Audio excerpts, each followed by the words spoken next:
واشهد ان محمدا عبده ورسوله يا ايها الذين آمنوا اتقوا الله حق تقاته ولا تموتن الا وانتم مسلمون يا ايها الناس اتقوا ربكم الذي خلقكم من نفس واحدة وخلق منها زوجها وبث منهما رجالا كثيرا ونساء واتقوا الله الذي تساءلون به والأرحام إن الله كان عليكم رقيبا يا أيها الذين آمنوا اتقوا الله وقولوا قولا سديدا يصلح لكم أعمالكم ويغفر لكم ذنوبكم ومن يطع الله ورسوله فقد فاز فوزا عظيما أما بعد فإن خير الحديث كتاب الله وخير الهدي هدي محمد صلى الله عليه وسلم وشر الأمور محدثاتها وكل محدثة بدعة وكل بدعة ضلالة وكل ضلالة في النار أعوذ بالله من الشيطان الرجيم بسم الله الرحمن الرحيم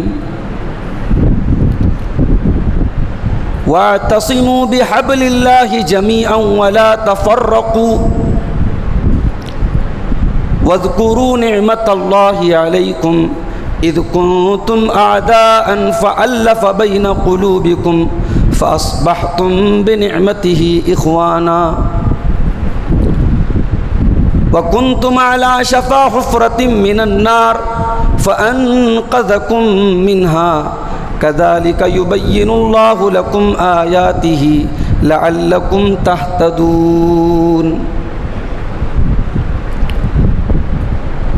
محترم علماء کرام، بزرگوں اور دوستوں، نوجوان ساتھیوں، ماں اور بہنوں، پیارے بچوں، کافی عرصے کے بعد کونیا کی اس مسجد میں کسی دینی پروگرام میں شامل ہونے کے لیے حاضر ہونے کا موقع ملا ہے۔ مجھ سے پہلے آپ نے 3 اہم تقریریں سماعت فرمائیں۔ حافظ عبدالمالک حفظہ اللہ نے خطاب کیا، اس کے بعد صدارتی خطاب استاذ محترم شیخ عبدالمتین مدنی کا بھی سماعت کیا آپ نے، اور ابھی شیخ غفران رحمانی صاحب نے لعنتی کون یا لعنت کا سبب بننے والے اعمال پر گفتگو کی۔ مجھے جو ٹاپک دیا ہے منتظمین نے، اور شاید پوسٹر پر علماء کے ناموں کے ساتھ وہ عنوانات چھپے بھی ہیں، عنوان ہے اختلاف امت اور اس کا حل۔ یہ امت جو اللہ کے آخری نبی کی امت ہے، وہ ساری امتوں میں سب سے بہترین امت ہے۔ اس امت میں آج بہت اختلاف ہے۔ ایک گلی میں 4 مسجدیں مل جاتی ہیں، ایک محلے میں سب مسلمان ہیں لیکن مسالک الگ الگ ہیں۔ اچھا، صرف مسلک کا اختلاف ہوتا تو چلو بہت بڑی بات نہیں تھی، اختلاف نفرت میں بدل چکا ہے۔ بعض مسلک تو ایسے ہیں کہ وہ دوسرے مسلک کے مسلمان کو سلام تک کرنا پسند نہیں کرتے۔ ان کو یہ بتایا گیا ہے کہ تم ہی مسلمان ہو، باقی سب کافر ہیں۔ آج کل ایک ویڈیو میں نے دیکھا یوٹیوب کے اوپر، ایک بھائی نے دکھایا مجھے، ایک مولانا صاحب تقریر کر رہے ہیں اور کہہ رہے ہیں بھائیو جمعہ پڑھنا ہی فرض نہیں ہے، کبھی کبھی جمعہ چھوڑنا بھی فرض ہے۔ پھر انہوں نے اپنے مسلک کے ایک بہت بڑے مولانا کی کتاب کا حوالہ دے کے بتایا کہ اگر کسی محلے میں فلاں فلاں مسلک کا امام ہو یا ان کی مسجد ہو تو وہاں جمعہ نہیں پڑھنا چاہیے، گھر آ کے ظہر پڑھ لو، جمعہ مت پڑھو۔ یہ ہے نفرت اور یہ ہے تعصب۔ علامہ اقبال نے کہا تھا کہ ایک ہی سب کا نبی، دین بھی ایمان بھی ایک، حرم پاک بھی اللہ بھی قرآن بھی ایک، کچھ بڑی بات تھی ہوتے جو مسلمان بھی ایک، فرقہ بندی ہے کہیں اور کہیں ذاتیں ہیں، کیا زمانے میں پنپنے کی یہی باتیں ہیں۔ اس امت کا اختلاف آج دیمک کی طرح چاٹ رہا ہے، اس امت کو کمزور کر رہا ہے، اور یہ قرآن کے الفاظ ہیں کہ جب یہ امت آپس میں اختلاف کرے گی تو کمزور ہوگی۔ وَلَا تَنَازَعُوا فَتَفْشَلُوا وَتَذْهَبَ رِيحُكُمْ، اے مسلمانوں تم آپس میں اختلاف نہ کیا کرو، جھگڑے نہ کیا کرو، ورنہ تم کمزور پڑ جاؤ گے۔ وَتَذْهَبَ رِيحُكُمْ، اور تمہاری ہوا اکھڑ جائے گی۔ فرقہ پرستی کرو گے تمہاری ہوا اکھڑ جائے گی، قرآن کہہ رہا ہے۔ اور سورہ آل عمران کی آیت نمبر 103 قرآن کی وہ آیت ہے جو اتحاد کی دعوت دیتی ہے ساری امت کو۔ وَاعْتَصِمُوا بِحَبْلِ اللَّهِ جَمِيعًا وَلَا تَفَرَّقُوا، اے مسلمانوں تم اللہ کی رسی کو مل کر کے تھام لو اور آپس میں تفرقہ نہ ڈالو، آپس میں پھوٹ نہ ڈالو، ایک ہو جاؤ۔ اچھا قرآن نے اگر صرف یہ کہا ہوتا ایک ہو جاؤ تو بات ختم ہو جاتی، مگر قرآن نے ایک ہونے کا طریقہ بھی بتا دیا۔ اللہ نے صرف اتحاد کی ہوائی دعوت نہیں دی ہے، اللہ نے اتحاد کا طریقہ بھی بتایا، اتحاد کیسے پیدا ہوگا۔ فرمایا وَاعْتَصِمُوا بِحَبْلِ اللَّهِ، اللہ کی رسی کو پکڑ کر کے تھام لو۔ اچھا رسی پر کبھی آپ نے غور کیا ہے؟ اگر ہم کوئی رسی پکڑتے ہیں تو رسی کا ایک سرا ہم پکڑ رہے ہیں، دوسرا سرا تو کہیں نہ کہیں ہوگا نا۔ یہاں اللہ کہہ رہا ہے اللہ کی رسی کو تھام لو، یعنی تمہیں دین کے اندر وہ رسی پکڑنا ہے جو اوپر سے آئی ہے، اللہ کی طرف سے آئی ہے۔ زمین والے کیا کہتے ہیں، انسان کی عقل کیا کہتی ہے، انسان کی لاجک کیا کہتی ہے، دین اس کا نام نہیں ہے۔ دین اس کا نام ہے جو آسمان سے آیا ہے، جو اللہ نے نازل کیا ہے۔ دین نام ہے قرآن اور حدیث کا، دین نام ہے قال اللہ اور قال الرسول کا، اور اسی کو یہاں پر اللہ اپنی رسی کہہ رہا ہے۔ اللہ کی رسی کو تھام لو، اور یہی وہ دو چیزیں ہیں جو اللہ کے نبی اس امت کو دے کر کے گئے ہیں اور یہ فرما کر کے گئے ہیں، انی قد ترکت فیکم شیئین لن تضلوا بعدہما کتاب اللہ و سنتی، میں دو چیزیں تمہارے بیچ میں چھوڑ کے جا رہا ہوں، جب تک تم ان دونوں چیزوں کو تھامے رہو گے کبھی گمراہ نہیں ہو سکتے۔ ایک اللہ کی کتاب قرآن ہے اور دوسری میری سنت، میری حدیث ہے۔ قرآن اور حدیث یہی دو چیزیں اللہ کی رسی ہے۔ تو قرآن کہہ رہا ہے اللہ کی رسی کو مل کر کے تھام لو، ولا تفرقوا، اور فرقوں میں نہ بٹو۔ وَاذْكُرُوا نِعْمَةَ اللَّهِ عَلَيْكُمْ إِذْ كُنْتُمْ أَعْدَاءً، اور یاد کرو اللہ کی نعمت کو جب تم ایک دوسرے کے دشمن تھے اور ذرا ذرا سی بات پہ تم جنگیں کیا کرتے تھے، اللہ نے اپنے نبی کو بھیج کر کے فَأَلَّفَ بَيْنَ قُلُوبِكُمْ، تمہارے دلوں کو ملا دیا، فَأَصْبَحْتُمْ بِنِعْمَتِهِ إِخْوَانًا، اور تم اللہ کے کرم سے بھائی بھائی بن گئے۔ تو قرآن اتحاد کی دعوت دے رہا ہے، لیکن آج مسلمان اختلاف کی دعوت دے رہا ہے، لڑا رہا ہے۔ نبی نے پتھر کھا کے لوگوں کو جوڑا تھا، اسی نبی کا کلمہ پڑھنے والے، نبی کے ماننے والے آج مرغا کھا کھا کے لوگوں لڑانے کا کام کرتے ہیں، فتوے دے رہے ہیں۔ اس سے بات کرو گے نکاح ٹوٹ جائے گا، اس کے پیچھے نماز پڑھو گے اسلام سے نکل جاؤ گے۔ اسلام اتنا کمزور ہو گیا، اسلام اتنا کمزور ہو گیا، کسی کو سلام کرنے سے اسلام ٹوٹ گیا، کسی کی مسجد میں جا کے نماز پڑھ لیا نکاح ٹوٹ گیا، نکاح اتنا کمزور ہو گیا۔ میرے بھائیوں، اختلاف امت نے امت کا بیڑا غرق کر کے رکھا ہے، اور اسی لیے اللہ قرآن میں اپنے نبی سے کہتا ہے ان الذین فرقوا دینہم وکانوا شیعا لست منہم فی شیء۔ اے نبی، جن لوگوں نے دین میں فرقے بنا لیے، دین کے ٹکڑے ٹکڑے کر دیے، اے نبی آپ کا ان سے کوئی تعلق نہیں ہے۔ اختلاف اللہ کا عذاب ہے۔ اللہ تبارک و تعالیٰ اپنا عذاب مختلف شکلوں پہ اتارتا ہے، اس میں سے ایک شکل یہ ہے اللہ اختلاف دلوں میں ڈال دیتا ہے۔ قل هو القادر على ان يبعث عليكم عذابا من فوقكم او من تحت ارجلكم او يلبسكم شيعا ويذيق بأسكم بعض بأس بعض۔ اللہ نے کہا کہ تین طریقے سے ہمارا عذاب آتا ہے۔ کبھی آسمان سے آتا ہے بارش کی شکل میں، پتھروں کی بارش کی شکل میں، کبھی بجلی کی شکل میں آسمان سے عذاب آتا ہے، او من تحت ارجلکم، اور کبھی اللہ کا عذاب زمین سے آتا ہے، سیلاب کی شکل میں، زلزلہ کی شکل میں، پانی کی شکل میں زمین سے آتا ہے۔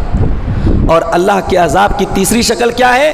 او یلبسکم شیعا، اللہ آپس میں لڑا دیتا ہے اور آپس میں لوگ ایک دوسرے سے گتھم گتھا ہو جاتے ہیں، لڑنے لگتے ہیں۔ تو یاد رکھو میرے بھائیوں، اختلاف اس امت کے لیے کبھی رحمت نہیں رہا ہے، اختلاف ہمیشہ زحمت رہا ہے، عذاب رہا ہے۔ سوال یہ ہے اس مسلمان امت کو ہونا کیسا چاہیے تھا اور یہ کیا ہو گئی؟ اس امت کا حال کیا ہونا چاہیے تھا اور یہ کیا ہو گئی؟ اس امت کو کیا ہونا چاہیے تھا؟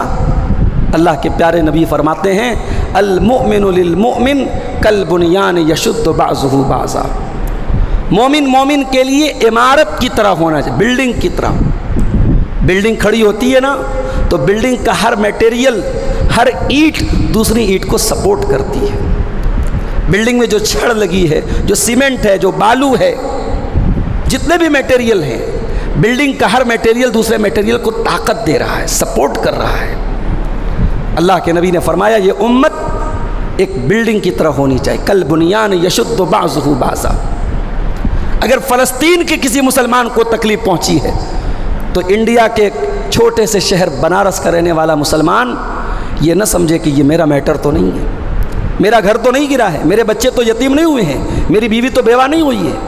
اس کے درد کو وہ اپنا درد سمجھے، اس کے آنسو کو اپنا آنسو سمجھے، اس کے نقصان کو اپنا نقصان سمجھے، اس کی تکلیف کو اپنی تکلیف سمجھے۔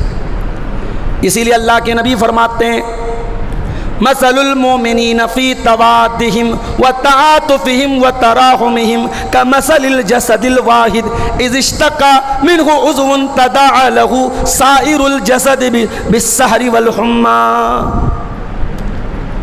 انسان مسلمانوں کی آپس کی محبت کی مثال ایسی ہے جیسے انسان کا شریر ہوتا ہے، انسان کی باڈی ہوتی ہے، انسان کا بدن ہوتا ہے۔ انسان کے بدن میں اگر کہیں پر بھی تکلیف ہوتی ہے پورا بدن بے چین ہو جاتا ہے، پورا بدن بخار میں مبتلا ہو جاتا ہے، کانٹا پاؤں میں چبھتا ہے، آنسو آنکھ سے نکلتے ہیں، خون انگلی سے بہہ رہا ہے، اور درد جو ہے وہ دل اور دماغ کو ہو رہا ہے۔ یہ پورا جسم، انسان کی پوری باڈی ایک دوسرے سے جڑی ہوئی ہے، ایک دوسرے سے کنیکٹڈ ہے، ایک دوسرے سے رابطے میں ہے۔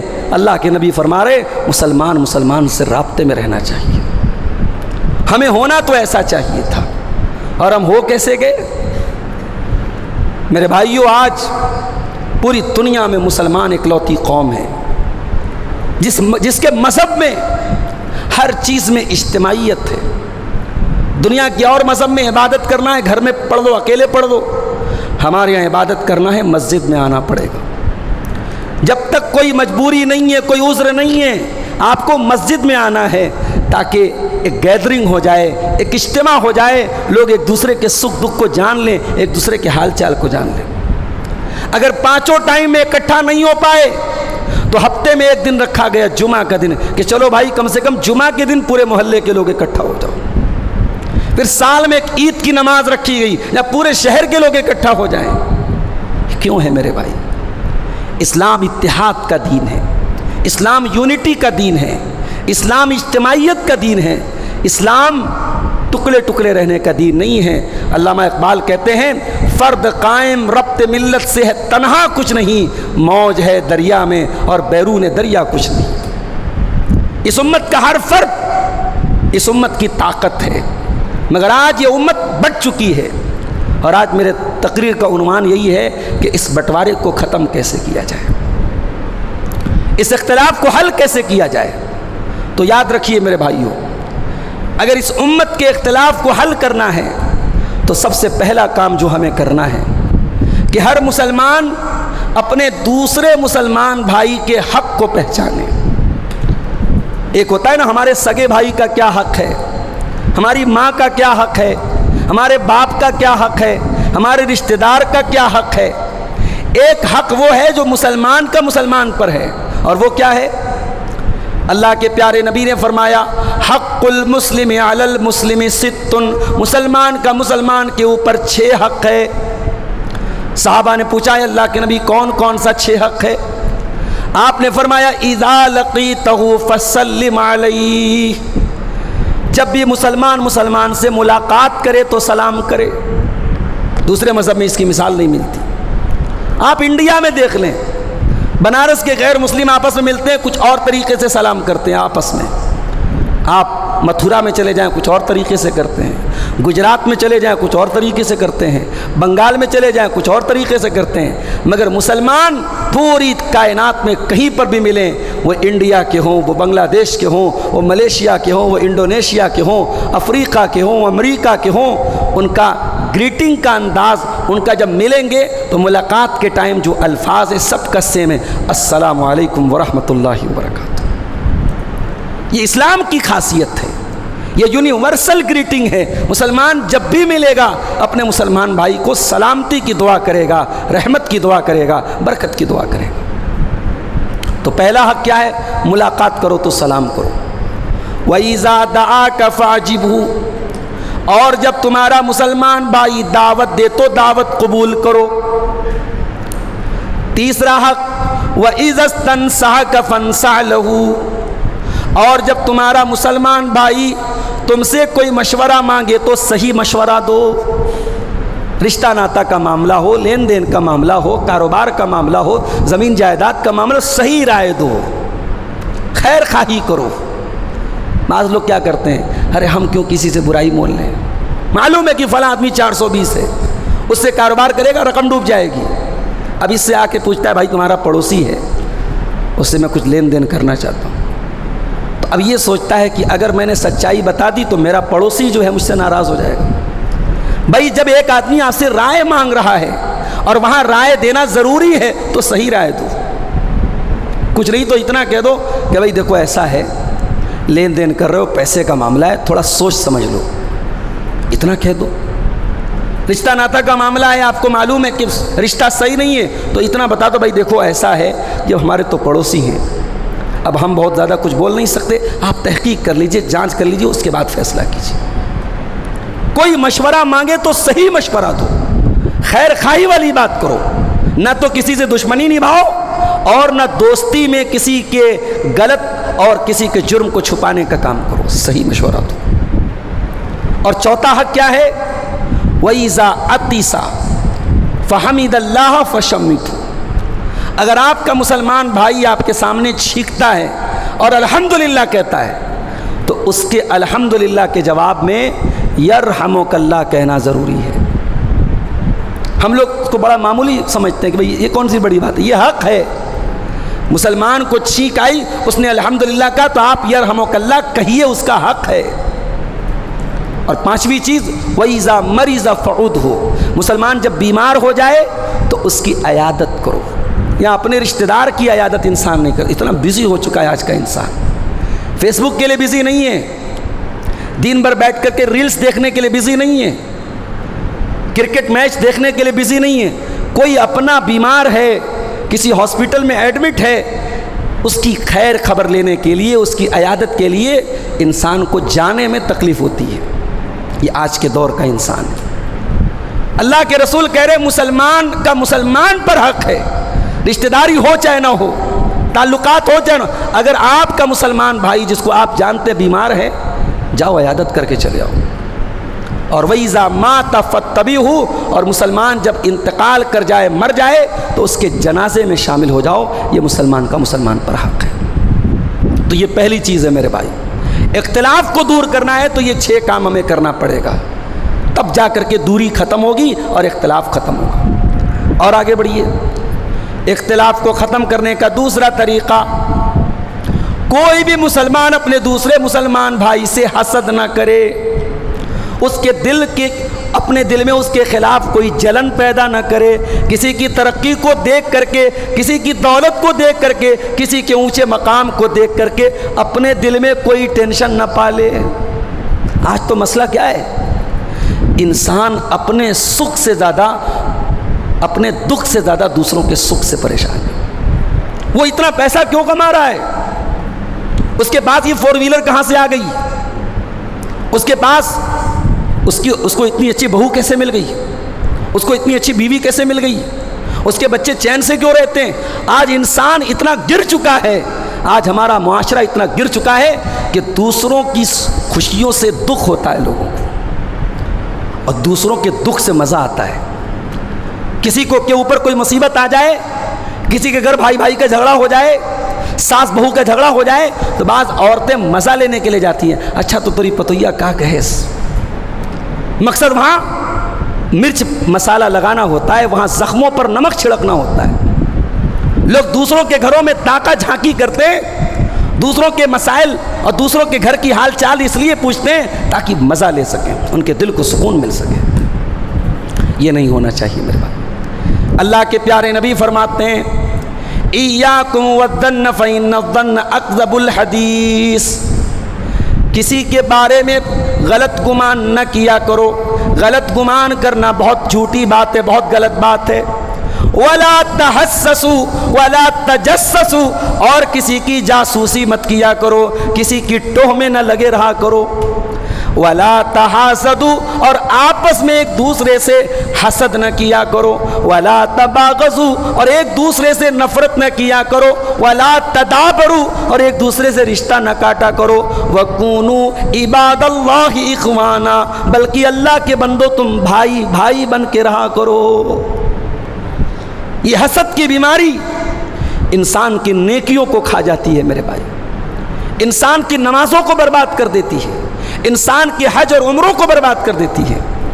اللہ کے پیارے نبی صلی اللہ علیہ وسلم فرماتے ہیں دب الیکم داء الامم قبلکم، اے لوگو ایک بیماری تمہارے اندر ایسی پیدا ہو جائے گی جو تم سے پہلے کی امتوں کے اندر پیدا ہوئی تھی، الحسد والبغضاء، حسد کی بیماری اور ایک دوسرے سے کینہ رکھنے کی بیماری، وہی الحالقہ، اور اللہ کے رسول فرما رہے ہیں کہ حسد کی یہ بیماری انسان کی نیکیوں کو موڑ دیتی ہے، ختم کر دیتی ہے، جیسے استرا انسان کے بال کو موڑ دیتا ہے، حسد انسان کی نیکیوں کو موڑ دیتا ہے۔ حسد انسان کی نیکیوں کو ریموو کر دیتا ہے، ختم کر دیتا ہے، برباد کر دیتا ہے۔ حسد سے بچو میرے بھائی۔ ایک مرتبہ اللہ کے نبی صحابہ کے ساتھ بیٹھے ہوئے تھے، آپ نے دروازے کی طرف اشارہ کر کے کہا کہ ابھی اس دروازے سے ایک جنتی آنے والا ہے۔ صحابہ کی نظریں دروازے پر ٹک گئیں۔ صحابہ نے دیکھا کہ ایک انصاری صحابی وضو کر کے آ رہے ہیں، داڑھی سے وضو کا پانی ٹپک رہا ہے اور ہاتھوں میں جوتا چپل لے کے چلے آ رہے ہیں۔ دوسرے دن پھر اللہ کے رسول نے کہا کہ ابھی ایک جنتی آنے والا ہے، پھر وہی صحابی سیم اسی پوزیشن میں. تیسرے دن پھر آپ نے کہا ایک جنتی آنے والا، وہی صحابی سیم پوزیشن میں.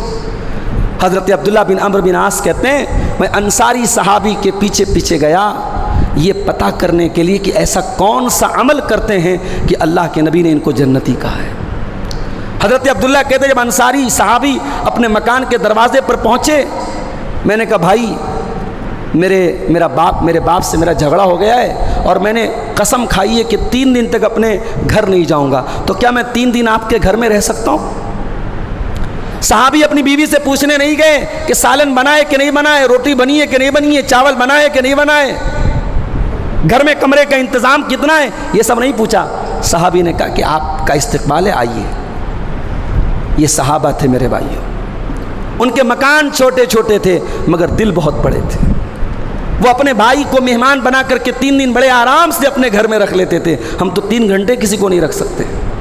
مہمان گھر میں آ جائے تو عورتوں کی پیشانی پر بل پڑ جاتے، یہ کون سی مصیبت ہمارے گھر میں آ گئی. انصاری صحابی نے کہا آئیے میرے بھائی آپ کا استقبال ہے. 3 دن تک حضرت عبداللہ بن عمرو صحابی کے انصاری صحابی کے گھر میں رہے. جب 3 دن گزر گئے حضرت عبداللہ بن عمرو نے کہا اے میرے انصاری بھائی، نہ تو میرا میرے باپ سے کوئی جھگڑا ہوا تھا اور نہ میں نے اپنے گھر میں نہ جانے کی کوئی قسم کھائی تھی. بات دراصل یہ ہے کہ اللہ کے پیارے نبی نے آپ کو لگاتار 3 دن جنتی کہا تھا اور میں یہ دیکھنا چاہتا تھا کہ آپ ایسا کون سا عمل کرتے ہیں. مگر بڑے افسوس کے ساتھ کہنا پڑتا ہے کہ 3 دن آپ کے ساتھ رہنے کے بعد میں نے ایسا کوئی خاص عمل آپ کو کرتے ہوئے نہیں دیکھا. نماز آپ بھی پڑھتے ہم بھی پڑھتے ہیں، تہجد کی نماز بھی آپ کو میں نے پڑھتے ہوئے نہیں دیکھا. جتنا نیکی کا کام ہم کرتے ہیں اتنا آپ کرتے ہیں. اب آپ ہی بتائیے کہ اللہ کے رسول نے آپ کو جنتی کیوں کہا ہے. اب ذرا غور سے سنیے گا. انصاری صحابی نے جواب دیا کہ اے عبداللہ بن عمرو، میرے اندر کوئی خاص بات نہیں ہے، تم نے دیکھا کہ میری زندگی کیسی ہے. ہاں ایک چیز میرے اندر ہے، لا اجد فی قلبی غشا لاحد من المسلمین، میں اپنے دل میں کسی مسلمان کے لیے کوئی غلط نیت نہیں رکھتا، کوئی غلط ارادہ نہیں رکھتا، کسی مسلمان کے ساتھ دھوکہ دھڑی نہیں کرتا. ولا احسد احدا، اور میں کسی سے حسد نہیں کرتا، میں کسی سے حسد نہیں کرتا اور کسی کے خلاف دل میں کوئی بغض نہیں، کوئی کینہ نہیں. حضرت عبداللہ نے کہا کہ ہاں یہی وہ چیز ہے جو تم کو جنت میں لے کے جائے گی.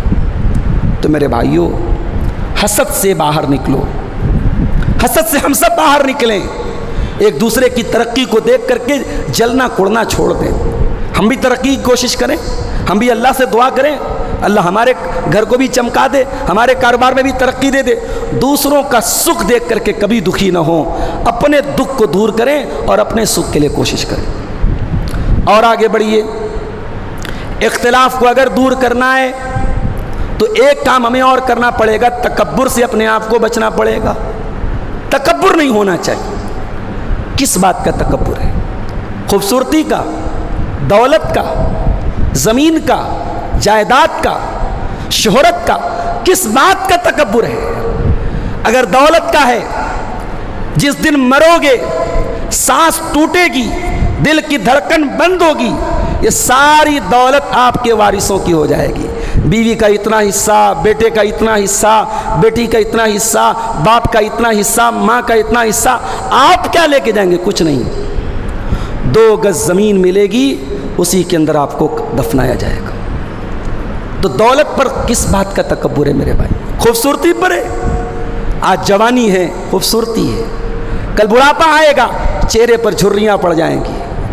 آج جس خوبصورتی پر ناز ہے، کل یہ خوبصورتی مٹی میں مل جائے گی. کس بات پہ ناز ہے؟ بعض لوگوں کو برادری پر ناز ہوتا ہے، صاحب ہم تو بڑی اونچی برادری کے ہیں، ہم تو پھلانے ہیں. یہ برادری کہاں سے آئی اسلام میں؟ اسلام میں کاسٹزم کہاں سے آیا؟ اسلام میں کوئی برادری واد کی حیثیت نہیں ہے. اسلام کا کانسیپٹ کلیئر ہے، سارے انسان ایک ماتا پتا کی اولاد ہیں. یا ایھا الناس انا خلقناکم من ذکر و انثی وجعلناکم شعوبا وقبائل لتعارفوا. اے لوگو، تم ایک ماتا پتا کی، ایک ماں باپ کی اولاد ہو. ایک آدم کی ایک حوا کی اولاد ہو. ہاں تمہارے قبیلے الگ ہیں, تمہاری برادریاں الگ ہیں, تاکہ تم ایک دوسرے کو پہچان سکو. برادری پہچان کے لیے ہوتی ہے, برادری تکبر کے لیے نہیں ہوتی, برادری گھمنڈ کے لیے نہیں ہوتی. اگر کسی کے دماغ میں اپنے خاندان پہ, اپنے باپ دادا پہ, اپنی برادری پہ گھمنڈ ہے, نکال کے پھینک دو میرے بھائی, بڑی خطرناک ہے یہ چیز. اللہ کے پیارے نبی فرماتے ہیں, ترمذی کی روایت, ابو داؤد کی روایت, صحیح روایت ہے, اللہ کے پیارے نبی صلی اللہ علیہ وسلم فرماتے ہیں, ان اللہ قد اذهب عنکم عبیۃ الجاہلیہ, اللہ تعالیٰ نے تمہارے اندر سے دور جاہلیت کے تکبر کو, اہنکار کو ختم کر دیا ہے. کان کھول کر کے سن لو, انتم بنو آدم و آدم من تراب, تم سب آدم کی اولاد ہو اور آدم مٹی سے پیدا کیے گئے ہیں. انسانوں کی صرف دو کیٹیگری ہے, مومن تقی و فاجر شقی. ایک مومن ہے, ایک کافر ہے, ایک اللہ کا فرما بردار ہے, ایک نافرمان ہے. بس دو کیٹیگری ہے, کوئی برادری واد نہیں ہے, کوئی ذات پات اسلام میں نہیں ہے. اس کے بعد اللہ کے نبی نے ایک بڑی خطرناک بات ارشاد فرمایا کہ کچھ لوگ اپنے باپ دادا کے اوپر گھمنڈ کرتے ہیں جو جہنم کا کوئلہ بن جائیں گے. اپنے کافر باپ دادا کے اوپر, اپنے مشرک باپ دادا کے نام پہ گھمنڈ کرتے ہیں. ایسے لوگ اپنی حرکت سے باز آ جائیں.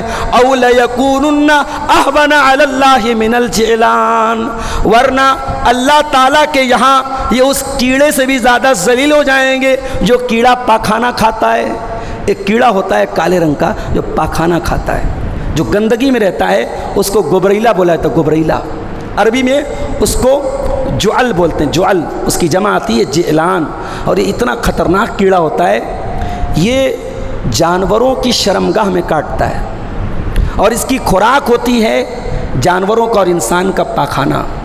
اور یہ جانور اگر اس کو خوشبو سونگا دی جائے, خوشبو سونگ لے تو مر جاتا ہے. اتنا گندگی میں یہ رہتا ہے کہ خوشبو اس کے لیے زہر ہے, خوشبو سونگا دی جائے تو مر جاتا ہے کیڑا.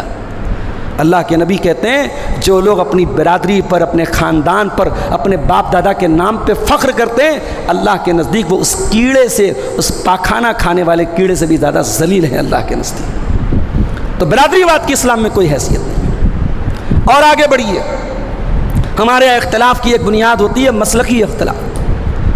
بھئی ہم اپنے مسلک کو نہیں چھوڑ سکتے, اپنے امام کو نہیں چھوڑ سکتے.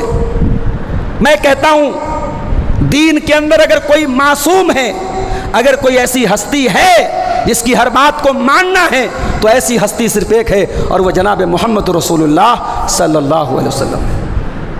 اور جن ائمہ کا نام لے کر کے آج یہ مسلک کی دیواریں کھڑی کی گئی, ان ائمہ کی تعلیم کیا تھی؟ امام ابو حنیفہ رحمۃ اللہ علیہ, امام مالک رحمۃ اللہ علیہ, امام شافعی رحمۃ اللہ علیہ, امام احمد ابن حنبل رحمۃ اللہ علیہ, جن کے نام پہ 4 الگ الگ فرقے بنے, 4 الگ الگ مسلک بنے. ان ائمہ نے کیا تعلیم دی؟ ذرا جا کر کے ان کی کتابوں کو پڑھو میرے بھائی. امام ابو حنیفہ رحمۃ اللہ علیہ فرماتے ہیں اگر میرے فتوے کے خلاف, میری بات کے خلاف کوئی صحیح حدیث مل جائے تو میری بات کو دیوار پہ مار دو. امام مالک رحمۃ اللہ علیہ اللہ کے نبی کی قبر کی طرف اشارہ کر کے کہتے ہیں کل یؤخذ من قولہ ویرد الا صاحب ھذا القبر. دنیا میں سب کی بات کو لیا بھی جا سکتا ہے, سب کی بات کو ٹھکرایا بھی جا سکتا ہے, مگر اس قبر کے اندر جو ہستی ہے اس کی بات کو ٹھکرایا نہیں جا سکتا. امام شافعی رحمۃ اللہ علیہ, ان سے کسی نے مسئلہ پوچھا, امام شافعی نے حدیث پڑھ کے سنا دی. مسئلہ پوچھنے والے نے کہا امام صاحب حدیث تو آپ نے سنا دی, رسول کی حدیث تو آپ نے پڑھ کے سنا دی, میں یہ جاننا چاہتا ہوں کہ آپ کی رائے کیا ہے. آج ایسا ہوتا ہے کہ نہیں ہوتا ہے؟ حدیث پڑھ کے سنا دو, سامنے والا حدیث کو سنتا ہے, کہتا ہے ٹھیک ہے اپنے مولوی صاحب سے سمجھ کے بتائیں گے, پہلے دیکھ لے کہ ہمارے مسلک میں کیا ہے, ہمارے امام نے کیا کہا ہے. یہ مسلمان کو شوبہ دیتی ہے یہ بات. اگر حدیث صحیح ہے, اگر رسول کا فرمان ہے, تو مسلمان کی شان تو یہ ہونی چاہیے انما کان قول المؤمنین اذا دعوا الی اللہ ورسولہ لیحکم بینہم ان یقولوا سمعنا واطعنا. مسلمان کی شان یہ ہونی چاہیے جب اللہ کا فیصلہ آ جائے, جب رسول کا فیصلہ آ جائے, تو مسلمان کی زبان سے بس ایک لفظ سننے میں آنا چاہیے کہ ہم نے سن لیا اور مان لیا. امام شافعی سے اس آدمی نے پوچھا امام صاحب حدیث تو پڑھ کے آپ نے سنا دی, آپ کی رائے کیا ہے؟ امام شافعی غصے میں لال ہو گئے, کہا کہ بھائی صاحب تجھے کیا میں کوئی عیسائی نظر آ رہا ہوں؟ میرے گلے میں تجھے کوئی کراس نظر آ رہا ہے؟ صلیب کا نشان نظر آ رہا ہے؟ میرے گلے میں تجھے جنیو نظر آ رہا ہے؟ میں تجھے کوئی کافر، کوئی غیر مسلم نظر آ رہا ہوں؟ کہا کہ زمین پھٹ جائے اور آسمان گر پڑے اس سے پہلے کہ امام شافعی حدیث کے آنے کے بعد اپنی رائے پیش کریں۔ میرے بھائیوں، ائمہ نے تو تعصب نہیں برتا تھا، آج تعصب برتا جا رہا ہے۔ آج حدیثوں کے آنے کے بعد اور صحیح دلیلوں کے آنے کے بعد بھی اپنے مسلک پر ڈٹے رہنے کا جو جذبہ ہے، اسی کو تعصب کہتے ہیں۔ اور قرآن کہتا ہے کل حزب بما لدیہم فرحون، جب تک تعصب رہے گا اختلاف ختم نہیں ہو سکتا ہے۔ اختلاف اگر ختم کرنا ہے تو دلیل کی پیروی کرنے کا جذبہ پیدا کرو، قرآن اور حدیث کی پیروی کرنے کا جذبہ پیدا کرو، جو جذبہ صحابہ کے اندر تھا۔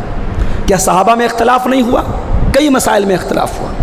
اللہ کے نبی کا انتقال ہوا، حضرت عمر یہ ماننے کو تیار ہی نہیں ہے کہ اللہ کے نبی کا انتقال ہوا ہے۔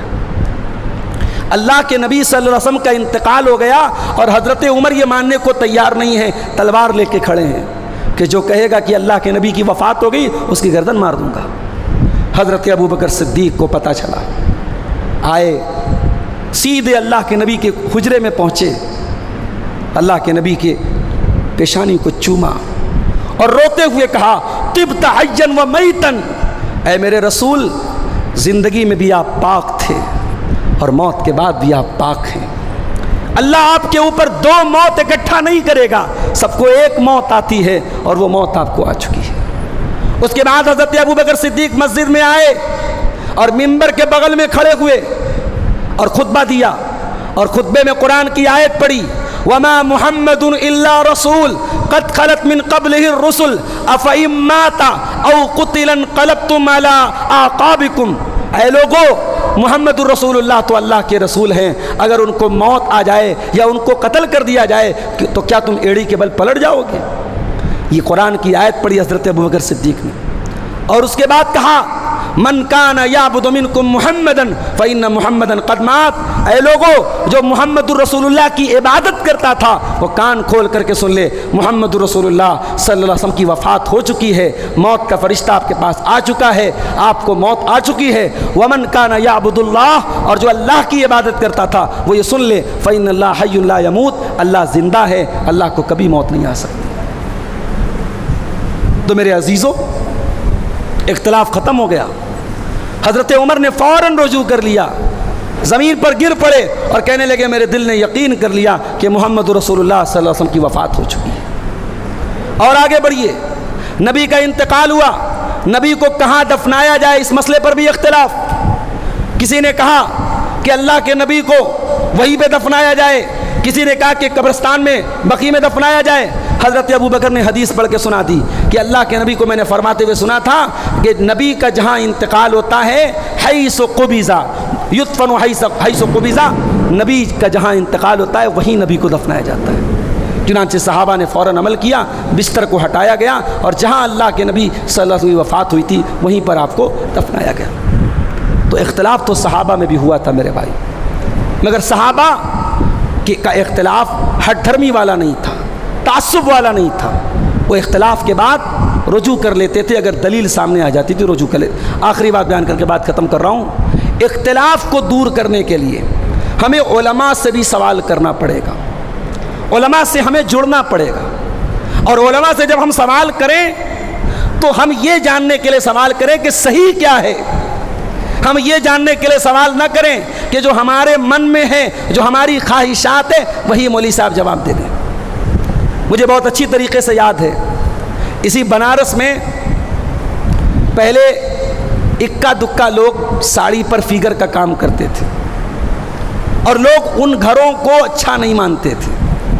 بڑے بڑے پیسے والے لوگوں کے بارے میں، جن کے بارے میں مشہور تھا کہ ان کے یہاں فیگر کا کام ہوتا ہے، لوگ ان کے یہاں دعوتیں تک نہیں کھاتے تھے احتیاط کی وجہ سے۔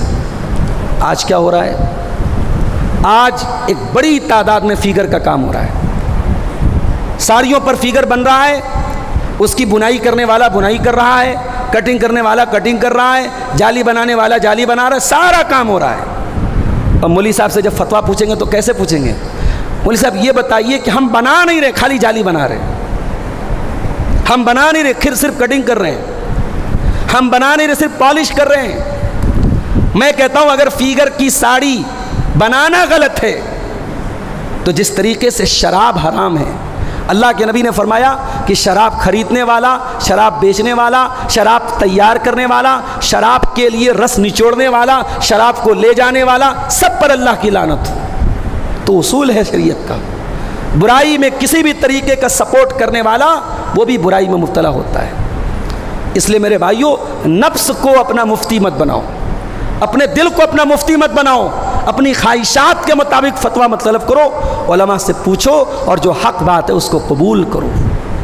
اللہ قرآن میں کہتا ہے فَاسْأَلُوا أَهْلَ الذِّكْرِ إِن كُنتُمْ لَا تَعْلَمُونَ، اگر تمہیں کوئی مسئلہ معلوم نہیں ہے علماء سے سوال کرو۔ ایک مرتبہ صحابہ کرام ایک سفر میں جا رہے تھے، ایک صحابی کے سر میں پتھر سے چوٹ لگی، بڑا سا زخم ہو گیا۔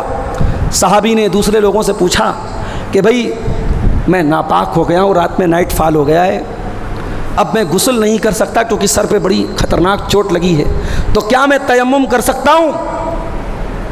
ان کے ساتھیوں نے کہا نہیں، آپ تیمم نہیں کر سکتے، جب پانی موجود ہے اور آپ کے اوپر غسل واجب ہے تو آپ تیمم نہیں کر سکتے۔ صحابی نے اسی حالت میں غسل کیا، سر پہ بڑا زخم لگا تھا، زخم کے راستے پانی چلا گیا، انتقال ہو گیا صحابی کا۔ یہ ابو داؤد کی صحیح روایت سنا رہا ہوں آپ کو، صحابی کا انتقال ہو گیا۔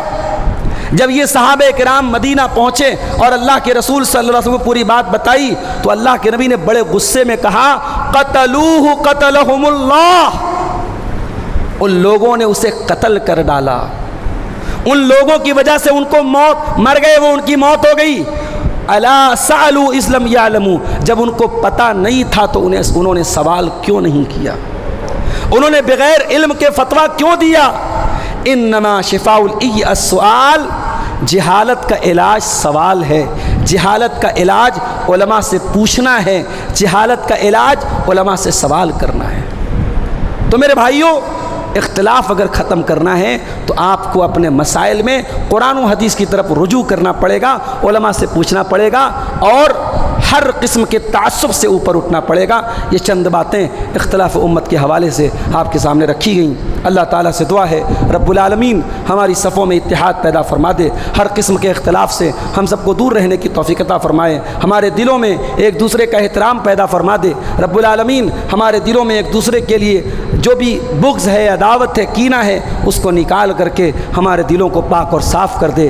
جو ہم میں بیمار ہیں اللہ ان کو شفائے کامل عاجل عطا فرمائے، جو روزی روٹی سے پریشان ہیں اللہ ان کے کاروبار میں برکت نصیب فرمائے۔ آج کی یہ مجلس جن بھائیوں کی محنتوں سے منعقد ہوئی ہے اللہ ان سب کو جزائے خیر عطا فرمائے۔ اللہ مزید ہمیں دینی پروگراموں کو منعقد کرنے اور ان میں شامل ہونے کی توفیق عطا فرمائے، کہنے و سننے سے زیادہ عمل کی توفیق عطا فرمائے، آمین۔ وآخر دعوانا ان الحمد للہ رب العالمین، والسلام علیکم ورحمۃ اللہ۔